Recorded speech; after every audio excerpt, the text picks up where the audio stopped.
ito, at actually ang pinakakagamitan ng law is to bring us to Christ, that we might be justified by faith. So muli, napakahalaga. Again, these two verses should convince us that the Ten Commandments is a very good tool in evangelism. Dinisenyo ng Diyos ang Ten Commandments to be a good tool in evangelism.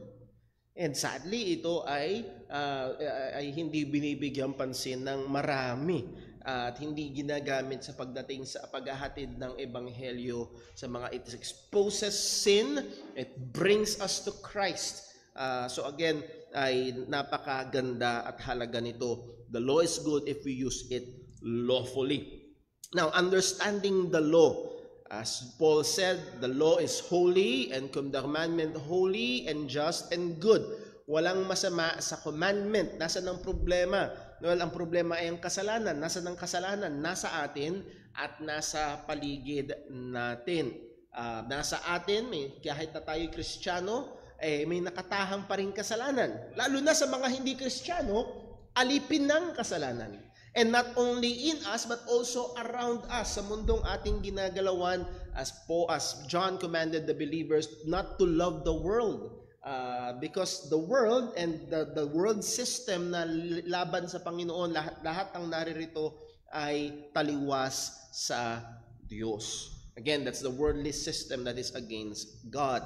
And isa sa mga problema sa pagkaunawa sa kautusan ay merong deficient understanding. Merong hindi tama, merong kulang na pagkaunawa sa kautusan ng Panginoon. As Paul said again to Timothy, there are people who are desiring to be teachers of the law without understanding either what they are saying or the things about which they make confident assertions. And again, hindi lamang ito pagdating sa kautusan, maging sa ibang mga bagay. And sometimes, meron kaming kamag-anak na kaanib ng isang relihiyon na nagtuturo na si Jesus ay tao lamang at nagpo-forward siya ng mga video sa GC ng mga kamag-anak namin. At minsan pinanood ko at ang sakit sa kung paanong, and this verse rightly fits them. They do not understand. Hindi nila naiintindihan at napaka-obvious ng maling paggamit, matuso na paggamit ng mga salita ng Panginoon. But they are really making confident assertions. Now, I digress, going back to the issue or that subject of the law. Meron noong pang panahon nila Pablo and hanggang ngayon ay nagmi-misuse at nagmi-misunderstood ang kautusan ng Panginoon. As we have pointed out, the law is deep, wide, and high. Ang kautusan ay malalim. Ang kautusan ng Diyos ay malawak at ang kautusan ng Panginoon ay mataas. At sadly, maraming mga taong tingin sa 10 utos ay mababa na para bang kayang-kaya nila itong sundin.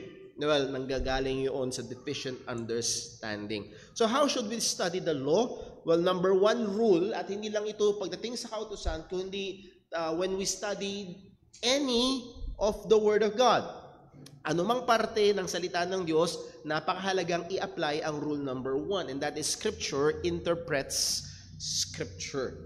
And malaking tulong si R.C. Sproul nung sinabi niya that the supreme arbiter in interpreting the meaning of a particular verse in Scripture is the overall teaching of the Bible. Ang pinakahahatol at magdidikta ng tamang interpretasyon ng any part of Scripture. Nasa Genesis ka man, nasa Zephaniah ka man, nasa Malakay ka man, o nasa Matthew, nasa 3rd John ka man, ang magdedetermine ng eksakto at tamang interpretasyon ng any verse, passage sa Bible, ay yung teaching, overall teaching ng salita ng Panginoon. If you remember, we made the example or used the example of Romans chapter 2 verse 6, 7, and 8 na kung saan seemingly na pag yun lang passage na yun ang binasa mo ay nagtuturo ng salvation by works. You remember that? Naalala niyo ho yun? But again, Scripture interprets Scripture. Ano yung mga mahalaga? We must consider the immediate context. Ano ba yung immediate context? Halimbawa, what did the author say before and after the passage? Ano? Halimbawa, ginamit ko na itong example ho na ito. Halimbawa, pagpasok mo sa isang pintuan, pagbukas mo ng pinto, nakita mo yung dalawang lalaki nag-abot at nagsuntukan. Pinigilan sila. Anong una mong gagawin? Anong una mong tanong? Anong una mong tanong? Anyari? Diba? Anong nangyari? Bakit sila nag-away? At ganoon din, pagdating sa salita ng Diyos, any verse. Ano nangyari? Anong konteksto? Bakit yun sinabi ni Pablo? Sa Romans chapter 2, verse 6, 7, 8, and 9, bakit sinabi yun ni Pablo? Ano ba ang dahilan? Again, what is the point of the what point the author is trying to make? Ano yung punto na sinusubukang sabihin ni Pablo? Yes, sinabi niya nagagantimpalaan ng Diyos ang mga matuwid ng buhay na walang hanggan. Sinabi niya 'yun. Pero ano bang punto, kabuuan ng punto ni Pablo? Ang punto niya actually walang matuwid. Wala kahit isa. So kung babase tayo sa works-based salvation, ay wala talagang maliligtas at walang pag-asa. The message of the author is the message of God. Again, if you remember ang doctrine ng inspiration, hindi ito mechanical or dictation na para bang yung iba ang akala sa inspiration ay parang ballpen na okay, ito si Apostol Pablo, itong ballpen si Apostol, hinawakan siya ng Diyos at sinulat. Ang problema, inanimate object ang ballpen. No. Si Apostol Pablo ay ginamit ng Panginoon with all his situations, with all his characteristics, with his thinking. But again, inihinga pa rin ng Panginoon, even using yung mga authors na fallible, mga taong maaari magkamali, but again, because it is the product of God, through those people, ay infallible ang salita ng Diyos. So, ang punto, the message of the author is the message of God. So, therefore, when we deal with a text, particularly sa Bagong Tipan, particularly sa Epistles, ano bang message ni Pablo nung sinabi niya? So, sana na makita nyo, no? So, kung huhugutin lang natin basta ang Romans 2, 6 hanggang 9, divorce from the context, mapapalabas natin ang salvation is by works. But it will overturn yung mismong ina-argue ni Pablo doon sa teksto na yun. Doon sa passage na yun, hanggang Romans chapter 1, 2, and 3. At sinasabi ng buong Bible patungkol sa kaligtasan, it's not by works, it's by grace. Para walang mapuri. So muli ay napakahalaga ng rule number 1. Scripture interprets Scripture. Kaya nga ho, kung kayo ay nag-engage sa inyong Bible reading and meditation and Bible study, personal, hindi ang tanong ay, anong ibig sabihin ito sa akin? No. Ang tanong ay, ano bang ibig sabihin ng author?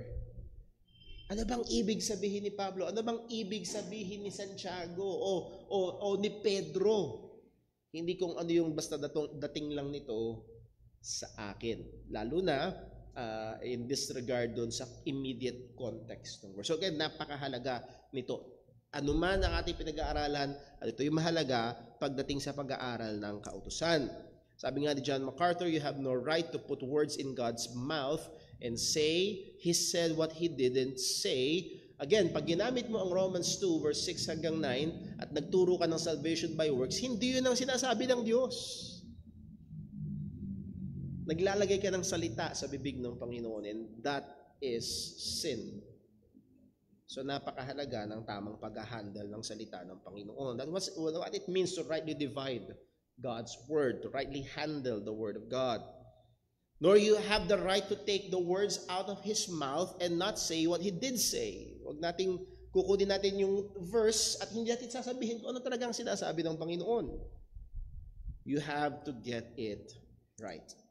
Rule number 2 is inside out. Dito tayo natapos last Sunday, if I remember correctly. The Decalogue calls for outward obedience and it also demands inward conformity. Ang 10 utos, hindi lang ito nagsasabing sumunod ka sa panglabas, kung hindi sinasakop din nito ang kalooban.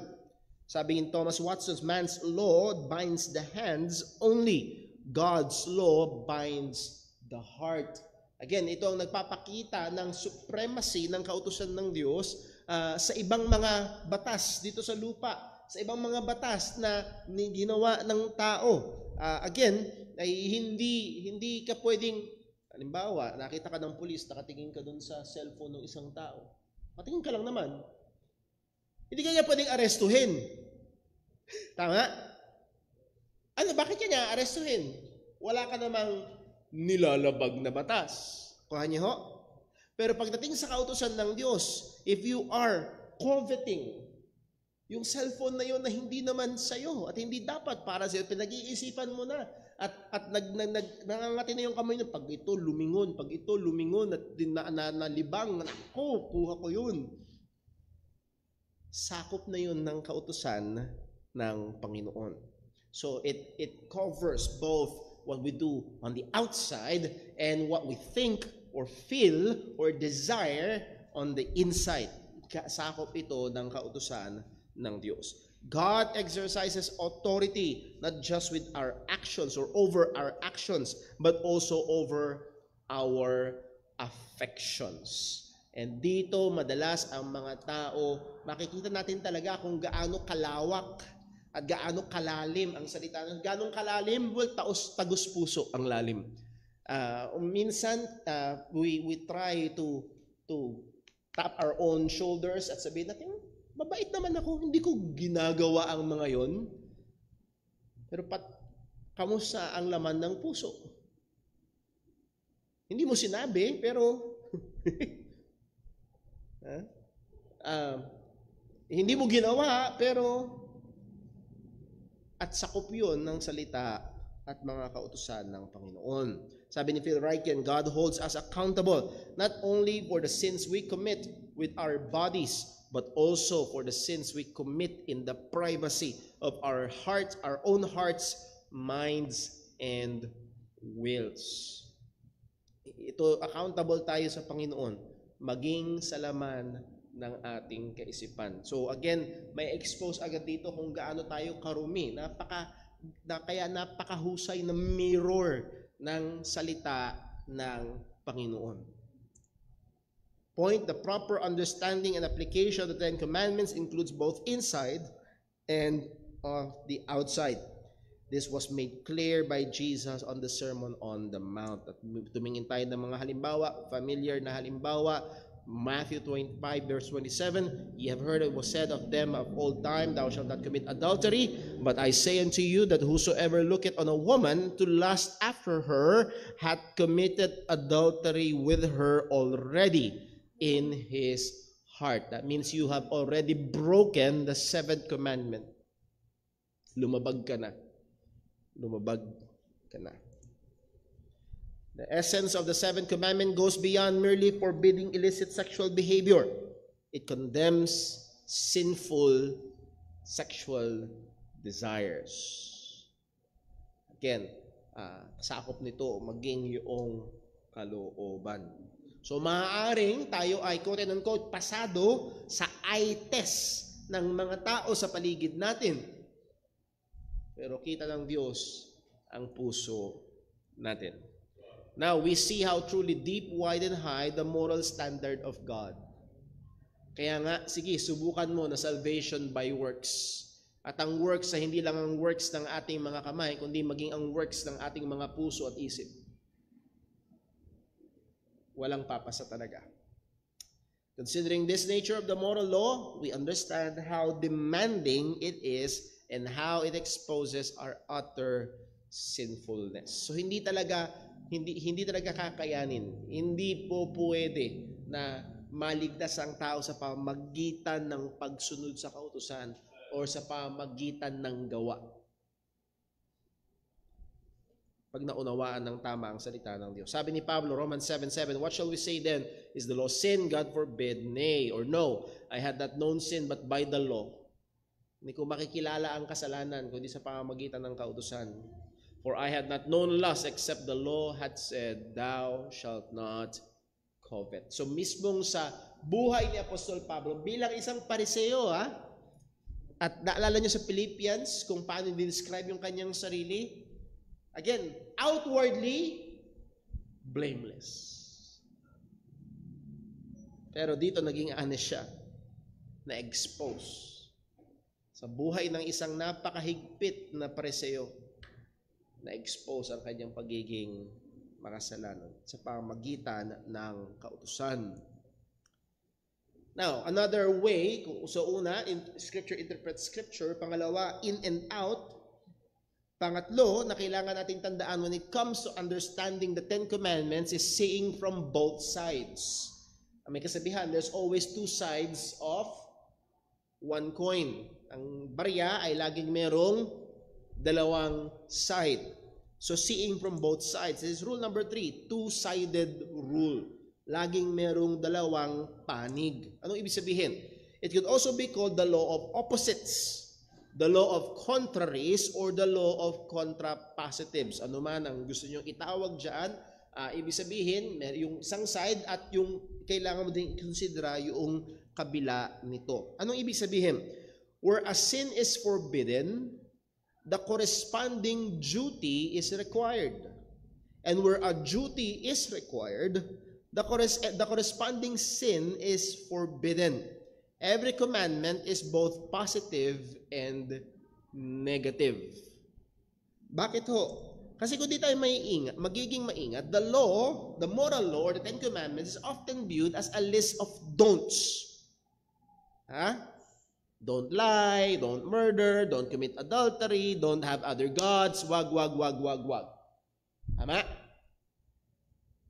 Again, looking at the law of two sides or two-sided rule, pag merong pinagbawal, don't lie, meron kang hindi dapat gawin, yung kabaligtaran nito ay duty na dapat nating gawin. Anong kabaligtaran nun sa don't lie?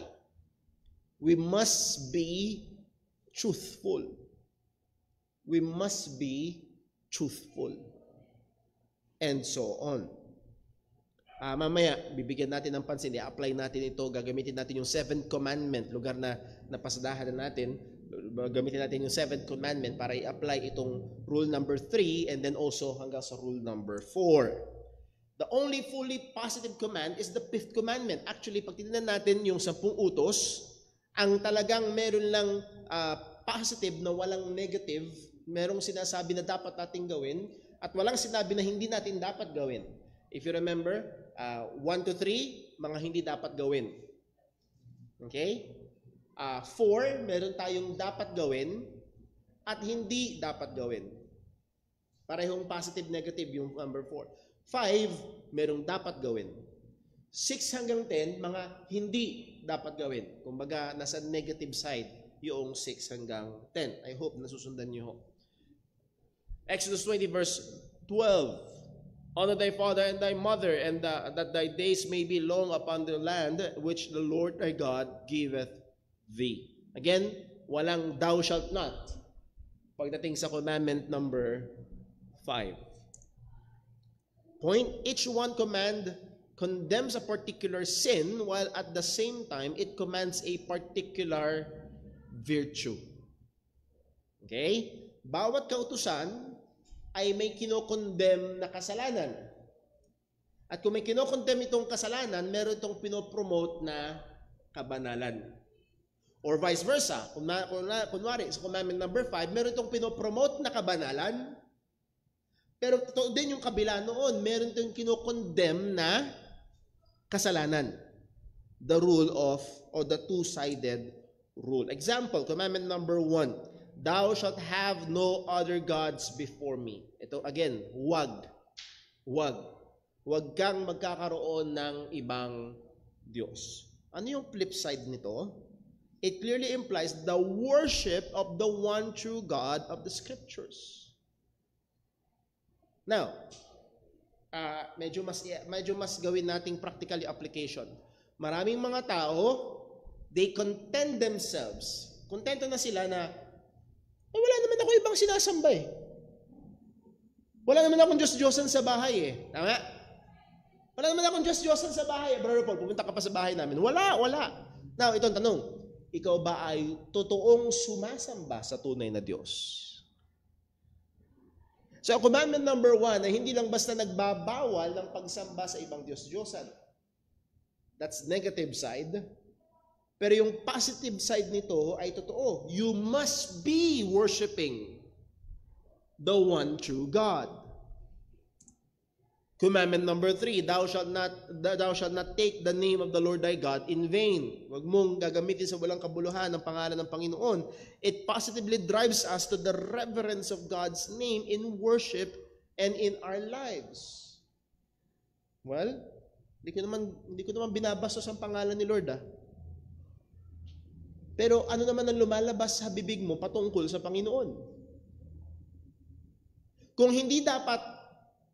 Kung wala dapat lumalabas na pangit sa bibig natin patungkol sa Diyos, so hindi natin ginagamit ang pangalan ng Diyos ng walang kabuluhan, question, ano ang lumalabas sa bibig natin patungkol sa Panginoon? It doesn't necessarily mean na basta wala lang lumalabas na negatibo, hindi natin ginagamit ang pangalan ng Diyos sa walang kabuluhan ay okay na tayo. Pero yung positive side nito, at kung pupuntahan nyo sa Book of Psalms, ang daming mga Psalms. For example, I will sing, Psalm 89, I will sing of what? The mercies of the Lord forever. With my mouth will I make known thy faithfulness to all generations. The mouth actively proclaiming the goodness of God. Hindi lang basta hindi ginagamit sa walang kabuluhan ang pangalan ng Diyos. So sana nakita niyo hindi lang siya nagbabawal ng hindi dapat nating gawin. Kundi pinapakita rin ito, yung kabilang side, yun yung dapat nating gawin. The two-sided rule. Commandment number 6, thou shalt not kill or murder. Thou shalt not kill or murder. It infers the worth and protection of life made in the image of God. So, hindi lang tayo basta pumapatay. Kaya nga again, for example, sa Amerika, matindi ang laban ng mga Kristiyano when it comes to abortion. Why? Because we believe, the Bible teaches, na ang buhay ay nagsisimula in conception. Hindi pagkatapos ng first trimester ba? Ang contention ng iba. No. Pag nag-conceive, buhay. Naalala niyo yung pinoint out natin kay John the Baptist? Nag-respond yung baby sa sinapupunan nung narinig yung boses ni Maria. At dahil hindi dahil kay Maria, kundi dahil sa pinagbubuntis ni Maria ang ating Panginoong Hesukristo. So again, ang punto natin ay merong dalawang side lagi ang kautusan. So hindi ito basta nagbabawal lamang ng mga masamang bagay. Kung ito'y nagbabawal ng masamang bagay, ito ay nagpo-promote at nagsasabi sa atin na dapat nating gawin yung kabila nito. Commandment number 7, thou shalt not commit adultery. Brother Paul, wala. Tanungin mo pa yung misis ko, wala, malinis. Pero hindi lang yun. It entails being faithful in marital covenant between husband and wife. Okay, wala kang ibang babae, pero kamusta ang pakikitungo mo sa iyong asawang? Hindi ka nga nanlalaki, pero kamusta ang pakikitungo mo sa iyong mister? Nakuha niyo? So it's a two-sided rule. It should be viewed from two sides. Commandment number 9, thou shalt not bear false witness against thy neighbor. Huwag kang magsasabi ng hindi totoo laban sa iyong kapwa. O huwag kang sasaksi sa hindi totoo. Sa mga salita, huwag kang magsisinungaling. It commands us to be truthful in all our dealing with other people. Basta dapat maging tapat tayo sa ating pakikitungo sa lahat ng tao, sa lahat ng oras, sa lahat ng panahon. So again, mayroon itong dalawang sides. Point, the true intent of each commandment is to tell us not what to do, but it also tells us what we should do. So, hindi lang, ayoko dyan sa church na yan, maraming bawal. Hindi lang sa basta maraming bawal, marami ding dapat gawin. Marami ding dapat gawin. So, ang 10 utos ng Panginoon, hindi lang nagsasabi sa atin ng mga hindi dapat gawin, kundi ang bawat nagsasabi na bawat kautusan ng Diyos na nagsasabi ng hindi dapat gawin, ay nagsasabi sa atin na dapat gawin ang kabaligtaran noon na kabanalan. The command stated positively need to be understood the same way. Example, commandment number 4 stated positively, remember the Sabbath day to keep it holy. 6 days thou shalt labor and do all thy work. Again, that is a positive command. Remember, keep holy the Sabbath. 6 days thou shalt labor. That's a positive command. It positively commands industrious labor. And at the same time, anong pinoprohibit nito? It prohibits laziness, undertime, and wasting of time. Because we were positively commanded to labor. Brother Paul, wala namang 158 commandment na thou shall not be lazy. Well, sa 4th commandment, meron doon na ang sakop ng 4th commandment ay hindi lang isang araw. Ang sakop ng 4th commandment ay buong linggo. 6 days thou shalt labor. And thou shalt do thy work. So, sana nakita nyo, ang lawak pala. Ang lalim nga. Ang taas nga ng mga kautusan ng Panginoon. Important, this proper view of the law will guard us from abusing it in just following the letter but avoiding its full meaning and application. Again, yung iba, basta, Brother Paul, wala pa naman akong pinatay okay ako. Hindi naman ako nangangalo niya, okay ako. Okay? Good kung hindi mo nagagawa yung mga pinagbabawal. Pero i-apply natin yung number 2. In and, hindi lang basta out, kung hindi pati yung in. I-apply natin yung number 3. Hindi lang basta yung negative. Okay, hindi mo ginagawa, good. Ano yung ginagawa mo?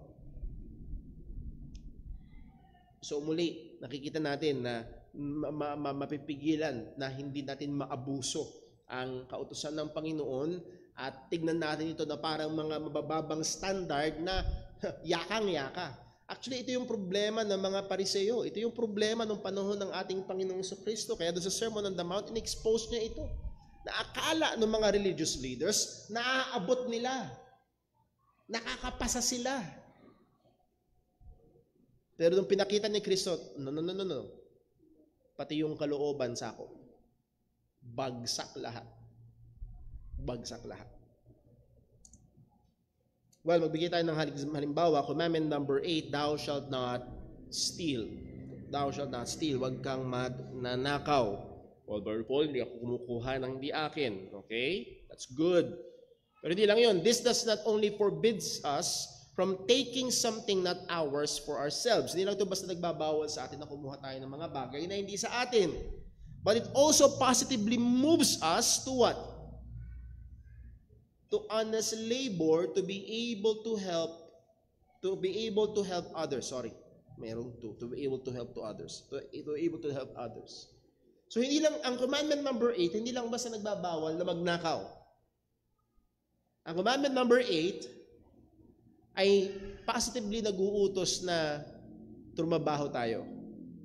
Tumabaho tayo. By the way, makikita natin at isa sa mga magandang basihan para tignan natin kung yung bang utos ng gobyerno o batas ng gobyerno ay tama o mali, ay titignan din natin ang kautusan ng Panginoon. Alam niyo ho ba, na sa California, masyadong naluluto ng matindi and pun intended na nasusunog sa apoy ang governor ng California na si Newsom. Sapagkat nagpasa sila ng batas sa California na pag nagnakaw ka, basta hindi tataas ng $950, hindi ka pwedeng i-charge ng felony. So pag nagnakaw ka dito sa atin, pag nagnakaw ka ng worth 40,000, hindi ka pwedeng i-demanda. So yung mga tao, tinuturuan nilang magnakaw ng magnakaw. So muli, makikita natin na dahil yung batas ng lupa na yun ay kontra sa batas ng Panginoon, we can rightly judge na yung binasang batas na yun ay hindi tama. So that's another thing to consider lamang. So balik tayo sa commandment number 8. Thou shalt not steal. So hindi lang ito nagbabawal sa ating kumuha ng hindi sa atin, kung hindi positively nagpo-promote ito ng honest labor to be able to help others. Sabi ni Pablo sa Ephesians chapter 4 verse 28, let him that stole steal no more. Commandment number 8, wag na magnakaw. Ano daw ang dapat gawin? But rather, in contrast sa hindi pagnanakaw, let him labor, working with his hands the thing which is good. Labor is good. Labor is good. So, nakakapagod bang magtrabaho? Yes or no? Nakakapagod. But it's good. At nawa ito'y mag-encourage sa atin. Now, hindi lang para ka magkasweldo, kundi sabi ng Bible that he may have to give to him that needeth. Sounds familiar? Binabasa natin weekly tuwing offering upang maging mayaman tayo sa gawang mabuti. So kung tayo ay pinagbabawalan na magnakaw, on the positive side tayo inuutusan na magtrabaho.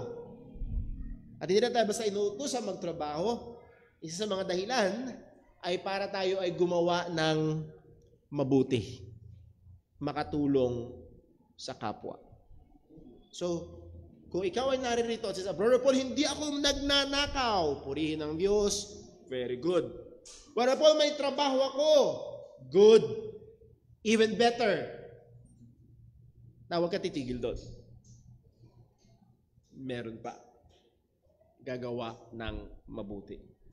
Gagawa ng mabuti. So a person who may have avoided stealing from others has not fully understood and obeyed the spirit of the 8th commandment. Again, maaring yung letra ng 8th commandment na obey niya. Hindi siya nagnakaw. Pero ang espiritu, ang kabuuan, yung two sides ng 8th commandment ay hindi lang basta nagbabawal magnakaw, kundi nag-uutos sa atin na trumabaho tayo ng marangal, ng maayos. If he is not positively working and being a means of blessing to others. Note, this truth makes the 10 commandments at least twice as deep, wide, and high as we initially thought, especially when we combine it with rule number 2. Okay? Rule number 1, Scripture interprets Scripture. Rule number 2, ang sakop ng kautusan, in and out. Rule number 3, two-sided. Yung nagsasabi ng huwag gawin, may sinasabing dapat gawin. Yung may sinasabing dapat gawin, nagsasabi na merong huwag gawin. So yes, ang lawak ng sakop ng kautusan ng Panginoon. Example muli, commandment number 7, thou shalt not commit adultery. Sa two-sided rule, i-apply natin yung two-sided rule. It entails being faithful in marital covenant between husband and wife. Okay? So, hindi sapat na basta hindi ka lang ng bababae. Dapat maging tapat ka doon sa marital covenant. Ano yung marital covenant? Yung tipan na sinumpaan. Ano yung tipan na sinumpaan? Hindi lang yung ipinangako mo sa harapan ng altar, sa harapan man ng pare, pastor, o mayor, o abogado, sino man. at yung covenant na nasa salita ng Diyos na dapat tupdin ng mister at ng misis. So yung commandment number 7 ay hindi lang basta nagbabawal na mangalunya. Yung commandment number 7 ay nagtutulak sa atin positively na maging tapat dun sa marital covenant. Na magpatuloy, mamahalin kita sa hirap at ginhawa, sa lungkot at saya, sa kalusugan man o karamdaman, may sinaing man o wala. O ano pa man din ang sinabi mo do sa marriage vow na yon. We must do it positively. Now, hindi lang yon. The in and out rule. Pag in-apply natin yung in and out rule, a man may have not, quote-unquote, committed adultery, but if he is not positively and sacrificially loving, protecting, leading, and fulfilling his marriage covenant with his wife, is, in effect, sinning against the 7th commandment. Kung ang isang lalaki, sa ating may mga asawa, now, pero Paul, wala pa akong asawa. Well, pakinggan mo to kasi Lord willing, isang araw, ikaw na single man or single woman will be married. So, hindi tama. Yes, maaaring hindi ka nangangalunya. You're not committing the acts of adultery. Pero hindi mo positively ginagawa ang utos ng Diyos sa lalaki. Husband, love your wives. Husbands, love your wives. Paano? As Florante love Laura? No. As Jumong love, sino ba yun? Sino ba yung partner ni Jumong? As Dao Mingsu love Shanshai? Shanse? Kung naman. Hindi Hollywood at hindi Korean novela ang ating basihan. Husbands, love your wives as Christ loved the church and gave himself for it. A sacrificial love. And then yung paglilid ng mister sa misis, yung pag-fulfill ng marriage covenant na sinumpaan nila, is in effect breaking the 7th commandment. Hindi ibig sabihin na basta, Paul, basta wala akong ibang babae. Okay? Good. Wala kang ibang babae. Pero kamusta naman yung pakikitungo mo sa babaeng ibinigay sa iyo ng Diyos?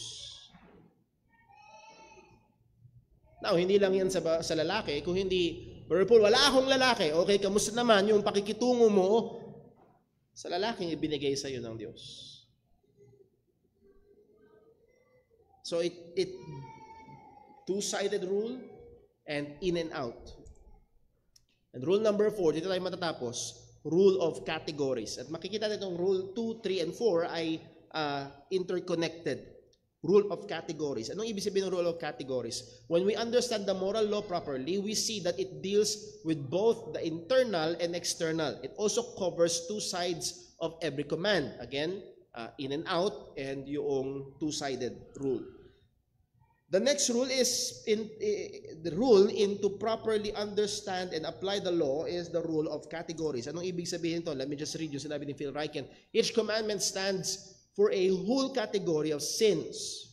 It governs not only the specific sin that it mentioned, but all the sins that leads up to it, and all the supposedly lesser sins of the same kind. Kagaya ho nung may nagtanong yata last Sunday or 2 Sundays ago about the 7th commandment, thou shalt not commit adultery. At ang tanong yata, sinanay yata, kung naalala niyo yun, paano yung fornication? Kasi technical definition ng adultery is sexual relationship outside of two married or at least one married individual outside of their marriage. Paano pag dalawang hindi kasal? Ang tawag doon technically ay fornication. Sakop ba yun ng 7th commandment? Okay? At pwedeng sabihin ng iba, well, brother po, wala naman ako nilalabag 10 utos eh. Dito papasok yung law of category. That yung 7th commandment, thou shalt not commit adultery, it doesn't only cover yung technical na definition ng adultery, kung hindi yung category.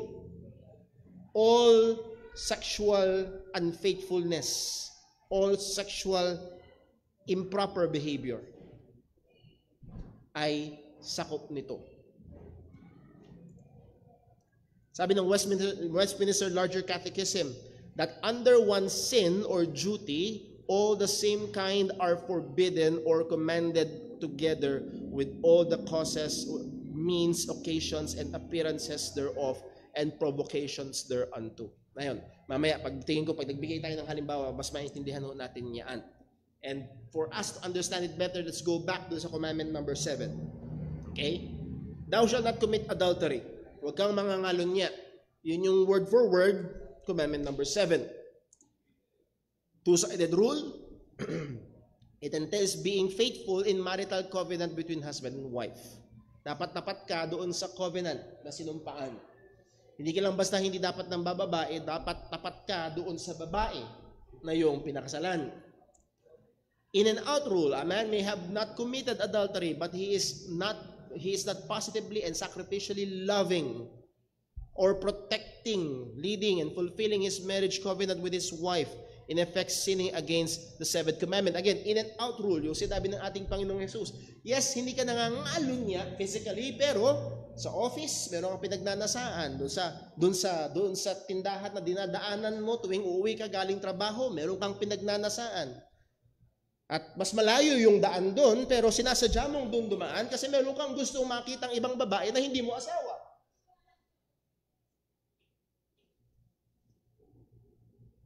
In and out. Sabi ni Phil Ryken, God calls husbands and wives to nurture their fellowship with one another. It is unlawful for a couple to grow apart from one another physically, spiritually, emotionally, and sexually. So ang 7th commandment, that thou shalt not commit adultery, ay hindi lang basta nangangahulugan na dapat ay meron kang ibang babae na hindi mo asawa na iyong sinisipingan. Kundi ito ay actually nagsisimula kung doon pa lang sa bahay na kung nagdidistansya kayo,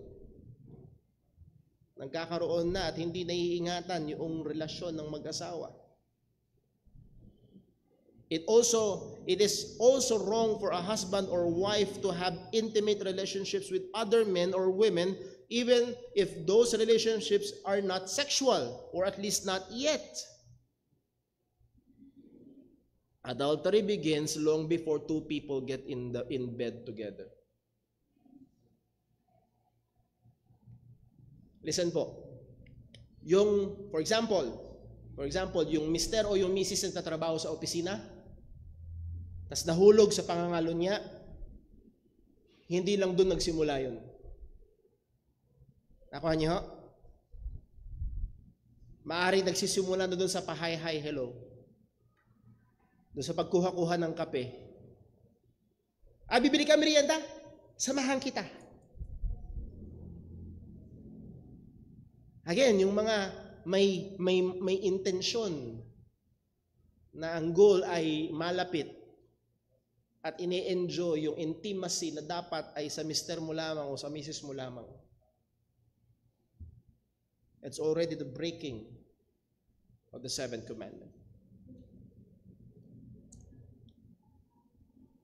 Ano ibig sabihin? God, by the moral law, is telling us not only to stay away from the very act of big sins, but to avoid the lesser sins under and leading to them. Again, for some reason, na-focus tayo sa 7th commandment. It covers even yung pornography, panonood ng mga porn, panonood ng mga bagay na hindi dapat. At talagang naging mahigpit tayo, seryoso tayo. Again, napakakaunti ng mga pinikula na talagang pwedeng ma-enjoy ng mga Kristiyano. Dahil susubukan ng mundong ito na mag-promote ng immorality. So muli mga kapatid, bantayan natin na ang 10 utos ay hindi lang natin tingnan na mga 10 bagay na bawal. Kung hindi ito ay merong sakop nito ang loob at labas. And then sakop din ito yung kabilang panig, yung mga pinagbabawal, yung may pinag-uutos ito. Kung merong pinag-uutos, merong pinagbabawal din ito. And then yung categories. For example, commandment number 5, honor thy father and thy mother. Yung pagpapasakop sa otoridad na ibinigay ng Diyos. Ano ang unang human authority na ibinigay ng Diyos sa experience ng tao? That is, parents. Pero kasama noon, under that, ay yung pagpapasakop sa iba pang mga authorities na binigay ng Diyos. Ang authority ng gobyerno, ang authority ng mga teachers sa eskwelahan. Nakakuha niyo ho? Ang authority ng MMDA na nagpapahinto sa iyo. Again, sakop nito. At pinapakita ninyo yung pagpapasakop sa otoridad. So muli, sana makita ho natin na oo nga, napakalawak, napakalalim at napakataas ng mga kautusan ng Panginoon. Why? So hindi natin pwedeng sabihin na, well, Brother Paul, wala namang word for word, wala namang word for word sa Bible itong kasalanan to. Yes, pero to understand it from the law of rule of categories. Okay, may mga kategorya na itong kasalanan na itong ginagawa mo ay magfo-fall under sa isa sa mga 10 utos ng Panginoon. Truly, the law is deep, wide, and high. Bakit natin ito dinidinan, mga kapatid? Because the law is mirror. Ito ay salamin para mas maging malinaw na makita natin, yes, maaaring sa panlabas mapakita natin na malinis tayo. Pero pag tinignan ng loob, pag tinignan yung opposite side, pag tinitingnan kung gaano talaga kalawak ang sakop nito, makikita mula sa salamin ng kautusan na marumi tayo. At ang gawain ng kautusan na hindi linisin tayo, gawain ng kautusan na ituro tayo kay Jesus na magliligtas sa atin, maghuhugas sa atin sa pamagitan ng pananampalataya sa Ebanghelyo. Meron po bang may tanong? Question po. Word, just that. Hello. Yeah. Good morning po, Brother Paul. Morning po. Nabanggit yung kanina sa commandment number 7, yung mga responsibility ng husband and wife.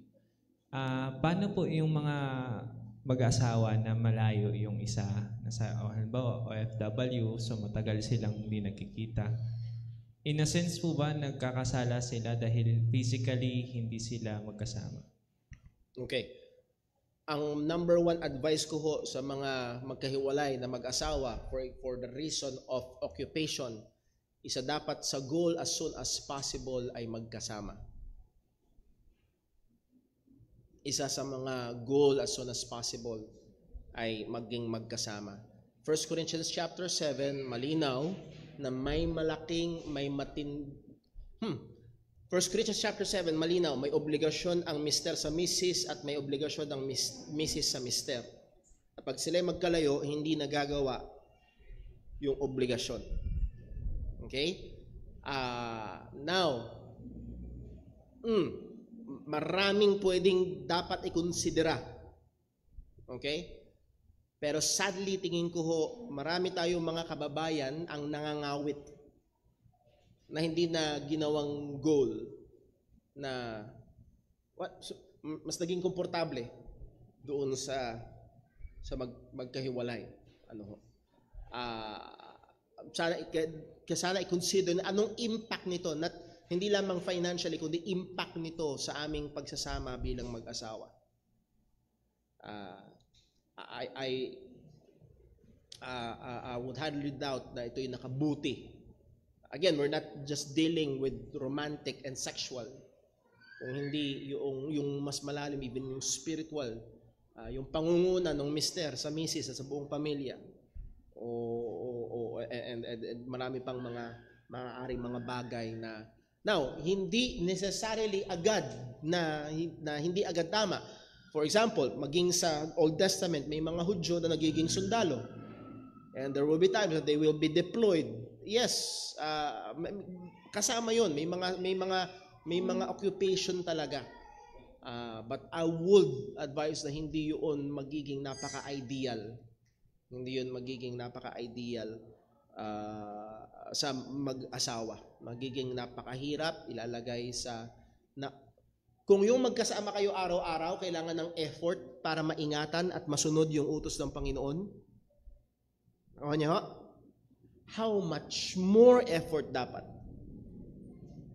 How much more effort dapat kung nagkakahiwalay ng 6, 8 years, 6, 8 months, years? Gaano katindi pa dapat yung effort? But sadly, hindi nagiging ganun.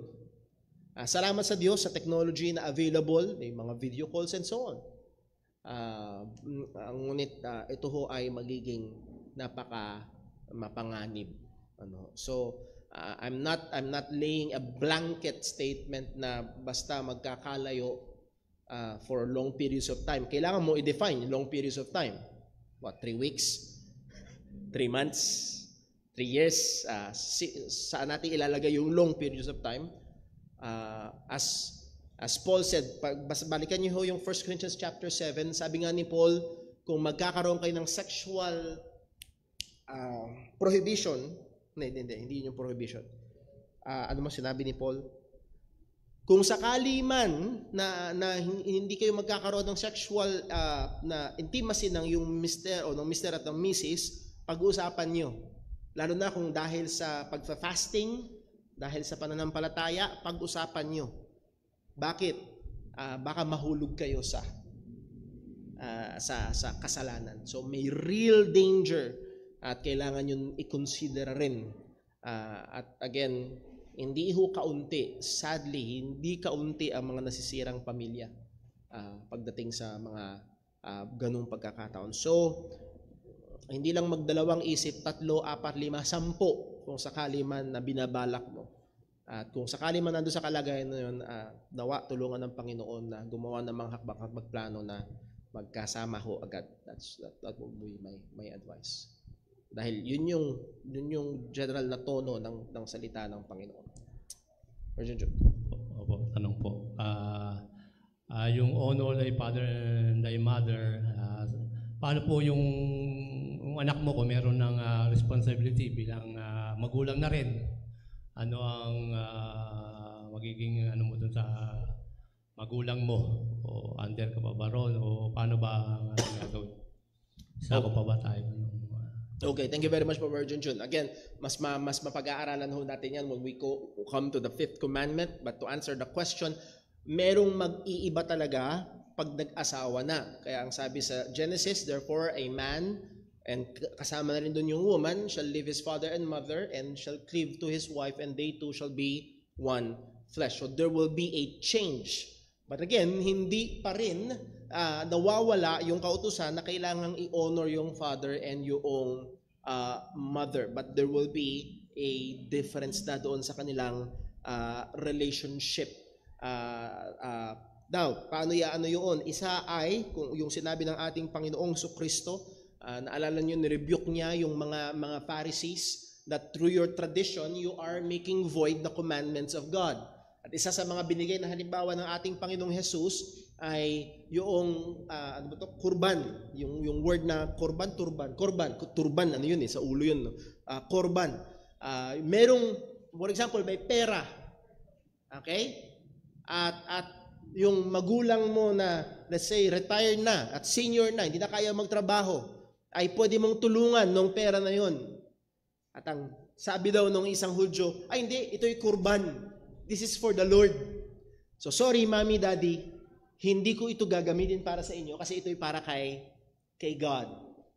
So yun yung sinasabi ng Panginoong Jesus na through your tradition of kurban, which is actually later on pwede nilang i-cancel at magagamit nila para sa sarili nila, ay nami-make void yung utos ng Diyos na i-honor yung father and mother. Maraming practical na application yun. Hindi ibig sabihin babaliwalain, hindi ibig sabihin kakalimutan. Handun pa rin yung healthy relationship na pagmamahal, handun pa rin yung paggalang, handun pa rin yung konsiderasyon. Pero pagdating na, for example, pagdating sa family namin ni Sister Jonah, ang final ang ulo ng aming pamilya na nilagay ng Panginoon ay ako. Therefore, ang pangunahing mananagot sa Diyos ay ako. At yung kalakihan, yung bigat ng decision making ay nasa akin. Wala kay Brother Boy. Dahil ako yung, yes, I will listen to advice. I will listen and consider yung mga inputs. Hindi yung, hindi, basa, wala ka na. So, hindi total disregard. Pero merong truth pa rin na iba na. Hiwalay na ito, ibang pamilya na ito na mananagot sa Panginoon, yung padre de pamilya nitong tahanan ito. At maraming pang pinag-aaralan kinotalaki diyan pagdating sa premarital counseling at napakahalaga. So, hindi natin kaya i-cover lahat ngayon, but I hope nakatulong. Meron pa ho ba may tanong? Online po, meron po bang tanong? Meron po tanong sa online kay Brother Boy po. Ang tanong niya po is, ang isang taong active sa church at matulungin sa kapwa, pero nagkakasala araw-araw at madalas sa kanyang puso at isip, posible ba na tunay siyang Kristiyano? Yes, dahil lahat naman tayo ay araw-araw pa rin nagkakasala. Walang exempted. But hopefully, tayo ay lumalago sa kabanalan. Now, ito ang mahirap, sabi nga ni Jerry Bridges, habang lumalago ka sa kabanalan, mas nagiging mabigat ang kahit pinakamaliit na kasalanan. Kaya yung mga bagay na dating akala mo ay hindi, okay lang. Pero habang lumalago ka sa kabanalan, nakikita mo ay hindi pala okay. So may mas nakikita, na-expose at na-expose pa rin. So yes, muli ho, ang buhay Kristiyano ay hindi buhay na walang kasalanan. Ang buhay Kristiyano ay buhay ng tuloy-tuloy na pagsisisi. Kasi nagkakasala pa rin ang tunay na mananampalataya. Ang mahirap ay yung kawalan ng pagsisisi. Daligit sa malamang, yun ay ebidensya ng hindi pagiging tunay na Kristiyano. Ano man yung ating pag-profess. The short answer is yes, posible siyang totoong Kristiyano. Dahil wala namang hindi nagkakasala. Kahit mananampalataya na. Pero, sana makita nyo, no? Ang buhay ng Kristiyano ay hindi sinless, kundi sinless and less and less and less. Pabanal ng pabanal ang buhay ng mananampalataya. Meron pa ho ba? Si Roger. Good morning po, Brother Paul. Morning po. Yung hindi mananampalataya o hindi totoong mananampalataya, sa commandment number 3, thou shalt not use the word God in vain. Kadalasan meron din natin sa kanila ay yung sa awa ng Diyos, sa biyaya ng Diyos, o purihin ng Diyos. Nagkakasala po ba sila sa using the word in vain na hindi naman sila mananampalataya? Kapag ginagamit nila yung mga salita na yun. Mga matatanda, marinig mo lagi sa awa ng Diyos, sa biyaya. Nagkakasala ba sila sa using the God word in vain? Magandang tanong yan. Now, as a general rule, ang sabi ng salita ng Panginoon, they that are not of faith cannot,